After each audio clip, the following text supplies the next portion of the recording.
ये कहानी है हमसे अलग होने वाले मुल्क बांग्लादेश की कि जिसने जब दुनिया का सबसे लंबा पुल बनाना था तो उसने वर्ल्ड बैंक से मदद मांगी। वर्ल्ड बैंक ने बांग्लादेश को पुल बनाने के लिए 1.2 अरब डॉलर इमदाद देने का वादा किया, मगर फिर कुछ ही अरसे बाद वर्ल्ड बैंक अपने इस वादे से मुकर गया और इल्जाम लगाया कि बांग्लादेशी लोग और सियासतदान करप्ट हैं, लिहाजा हम अपनी ये इमदाद अब कैंसिल करने जा रहे हैं। हसीना वाजिद को वर्ल्ड बैंक की इस वादा खिलाफी ने बहुत तकलीफ दी और फिर वर्ल्ड बैंक की मदद के बगैर पुल बनाना हसीना वाजिद ने अपनी जिंदगी का सबसे बड़ा मकसद बना लिया। कुछ ही अरसे बाद दुनिया ने देखा कि बांग्लादेश के गैरतमंद लोगों, वहाँ के सियासतदानों और हसीना वाजिद ने मुख्तलिफ जराए से पैसा इकट्ठा करके 6 किलोमीटर से ज्यादा तवील पुल दरियाए पदमा पर बना डाला। ये पुल बनना था कि पूरी दुनिया में बांग्लादेश की वाह वाह होने लगी। ये 6.51 किलोमीटर यानी 4.04 मील तवील पुल तकरीबन 3.6 बिलियन अमरीकी डॉलर के बराबर लागत से तामीर किया गया है। पुल की तामीर मुकम्मल होने के बाद जब इसे आम ट्रैफिक के लिए खोला गया तो सिर्फ पहले 8 घंटों में ही बांग्लादेशी हुकूमत ने इस पुल की आमदनी से 82 लाख रुपए जमा कर लिए। फिर इससे अगले 8 घंटों में पुल के जजीरा पॉइंट पर 35 लाख रुपए और मावा पॉइंट से 46 लाख रुपए जमा हुए। एक ही वक्त में इस पुल के दोनों सिरों से 15,000 से ज्यादा गाड़ियां गुजरी और आज सिर्फ ये एक मंसूबा ही बांग्लादेशी मुईशत में सालाना 1.3% मुनाफे का हामिल है। गुज़िश्ता साल इसका इफ्तिताह होने के बाद जब हसीना वाजिद की वर्ल्ड बैंक के सरबराह से मुलाकात हुई तो उन्होंने पद्मा पुल की एक फ्रेम शुदा तस्वीर उन्हें तोहफे में पेश की। शायद यही तस्वीर हकीकी आजादी की एक झलक थी जिसने दुनिया को बताया कि कौमें इस तरह बनती हैं। दर दर कश को लेकर भीख मांगने से कभी भी किसी मुल्क की तरक्की नहीं होती। आज हम अपने अजली पड़ोसी दुश्मन हिंदुस्तान से तो कुछ नहीं सीख पा रहे हैं, मगर कम अज कम हम अपने पुराने हिस्से और भाई मुल्क बांग्लादेश से तो सबक हासिल कर सकते हैं जो कभी हमारे ही मुल्क का हिस्सा हुआ करता था। हमें बचपन में ये कहानी सुनाई जाती थी कि भूखे नंगे बंगालियों को सिवाय अपनी जिंदगी पर रोने धोने के कोई काम नहीं आता था और हम ही उनको पाल रहे थे। बांग्लादेश की हमसे अलहदगी के बाद भी कई बरस अवाम को यही दास्तान सुनाई जाती रही। आज 50 साल बाद बांग्लादेश हमसे कितना आगे निकल गया और हम 75 साल बाद भी एक से दूसरी दलदल में फंसते चले जा रहे हैं। बांग्लादेश की अलहदगी के वक्त मशरकी पाकिस्तान की आबादी 7.5 करोड़ और मगरबी पाकिस्तान की आबादी 4.5 करोड़ थी।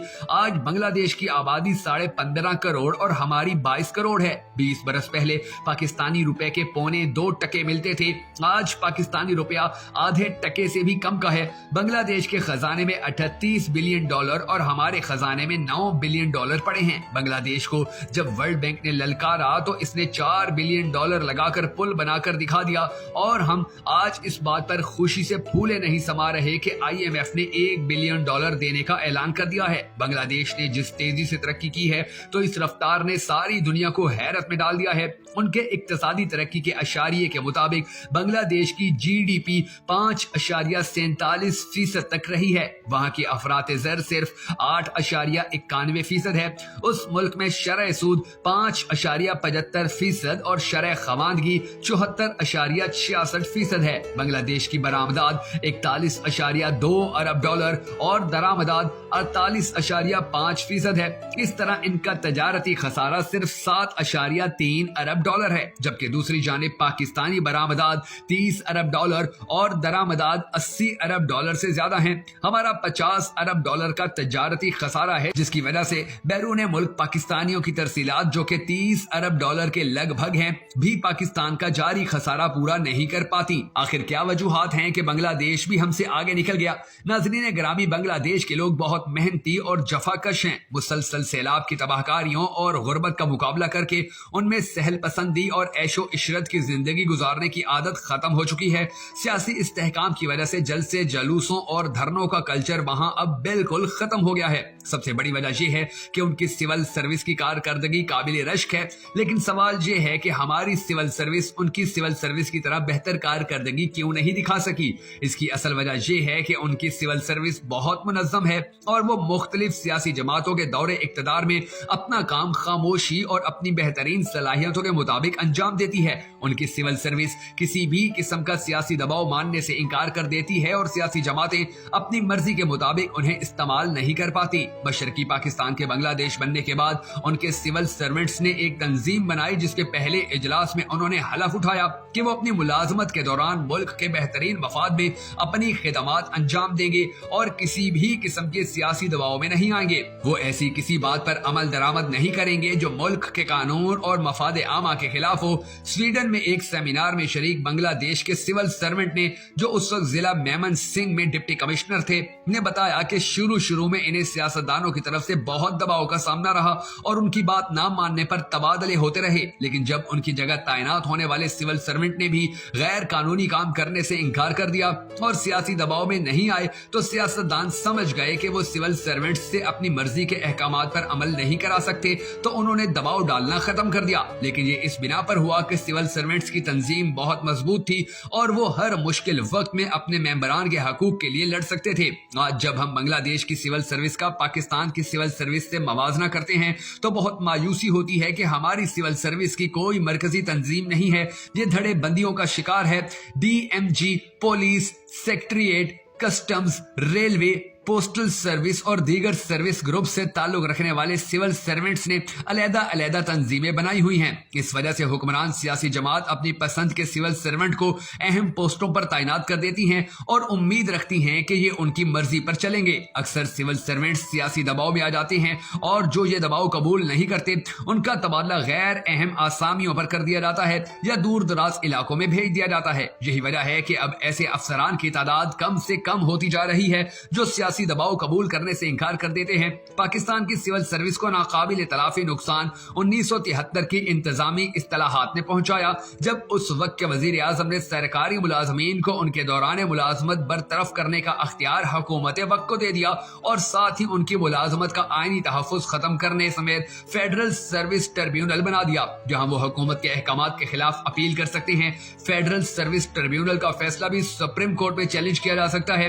اس طرح سول سروسز کو بے دست و پا کر دیا گیا، جس کی وجہ سے وہ برسر اقتدار سیاسی حکومتوں کے احکامات کو بجا لانے پر مجبور ہو گئے اور یہیں سے ساری خرابیوں نے جنم لیا اور کرپشن عام ہو گئی۔ جبکہ دوسری جانب بنگلہ دیش نے انٹرنیٹ اور سیاحت کے علاوہ دیگر شعبوں میں بھی زبردست ترقی کی ہے، جس کا اندازہ اس بات سے لگایا جا سکتا ہے کہ اس کی سبزیاں تک امریکہ کو برآمد کی جاتی ہیں، جبکہ جرمنی بنگلہ دیش سے سیلاب کے بچاؤ کے طریقے سیکھ رہا ہے۔ بنگلہ دیش کی ترقی کی بنیاد بہرحال گارمنٹس کی صنعت میں اس کی غیر معمولی چھلانگ ہے۔ اس کے علاوہ جن دیگر عوامل نے بنگلہ دیش کے حالات بہتر بنانے میں اہم کردار ادا کیا ہے، ان میں سب سے زیادہ قابل ذکر غریب اور متوسط طبقے پر مشتمل آبادیوں کی یکساں زبان اور ثقافت ہے۔ آبادی میں اضافے کی شرح کو بھی بنگلہ دیش توازن کی سطح پر لانے میں کامیاب رہا ہے، جس سے بچوں کی شرح اموات میں کمی ہوئی ہے اور صحت سے متعلق اعداد و شمار کے دیگر پیمانے بھی قابل تعریف سطح پر آ گئے ہیں۔ بنگلہ دیش کی ترقی کا ایک عنصر یقیناً اس کی محدود دفاعی اخراجات بھی ہیں۔ اس ملک کی فوج کی تعداد اتنی ہی ہے جتنی تقسیم کے وقت پاکستانی فوج کی تھی،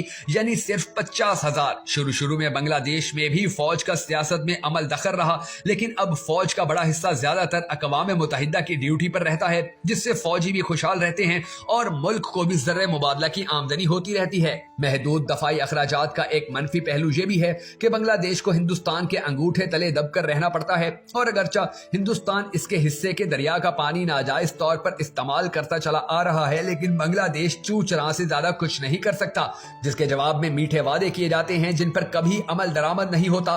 معاشی استحکام حاصل کرنے کے بعد اب بنگلہ دیش نے ہندوستان کے دباؤ سے نکلنے کے لیے چین سے روابط بڑھانے شروع کیے ہیں اور پاکستان سے تعلقات بحال کرنے کے آثار بھی دکھائی دینے لگے ہیں۔ ترقی کے معاملے میں بنگلہ دیش سے مقابلہ کرتے وقت یہ پہلو بھی ذہن میں رکھنا ضروری ہے کہ بنگلہ دیش نے اگر معاشی ترقی کے معاملے میں پاکستان کو پچھاڑا تو کرپشن ختم کرنے کے معاملے میں بھی پاکستان سے آگے نکل کر دنیا میں पहला मकाम हासिल कर चुका है। जानिए कि करप्शन मुल्क के अंदर दौलत की तकसीम में नाइंसाफी का बाइस तो बन सकती है, लेकिन तरक्की की राह में रुकावट नहीं होती। हाँ, अलबत्ता पाकिस्तान में करप्शन के खात्मे के नाम पर सियासी मुखालिफिन की जिंदगी का दायरा तंग करने की मुहिम मुल्क में सियासी अदम इस्तेहकाम का बाइस जरूर बनी है, जो सरमायाकारी के लिए किसी तौर पर मौजू नहीं, खास तौर पर उस वक्त जबकि दहशतगर्दी के खौफ से खुद पाकिस्तानी सरमायाकार भी दूसरे मुल्कों में अपना सरमाया लगाने को तरजीह दे रहे हों।